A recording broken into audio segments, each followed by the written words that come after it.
বাবার নাম কি? আব্দুল আলী। কি করো তুমি? ড্রাইভিং। আচ্ছা, কে বা কারা তোমারে ইয়ে করছে? দেখছি না, বিয়ে সাবা ছিল?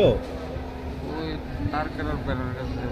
আচ্ছা, কি কারণে গেছিলা তুমি সোনামুড়া? এখন নানার বাড়ি যাওয়ার সময়। কয় রাউন্ড করছে গুলি?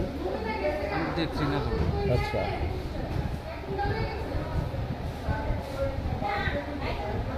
গাড়ি নিয়ে গেছিলা নাকি এমনি গেছিলা? এমনি বক্সনগর কোনখানে বাড়ি তোমার? মেলাঘর। মেলাঘর কোন জায়গাতে বাড়ি? এই মোটর স্ট্যান্ডের সাথে। আর যেই জায়গাতে ঘটনা হয়েছে ওই জায়গাটার কি নাম?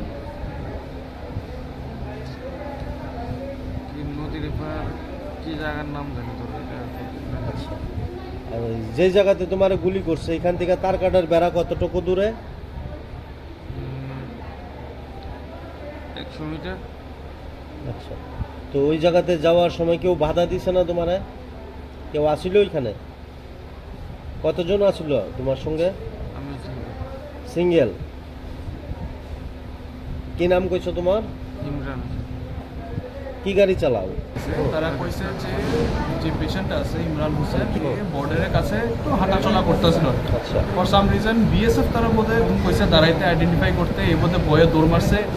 তো পেছন থেকে হঠাৎ করে কিছু একটা এর গায়ের মধ্যে লাগছে, এইটা ফিল করছে।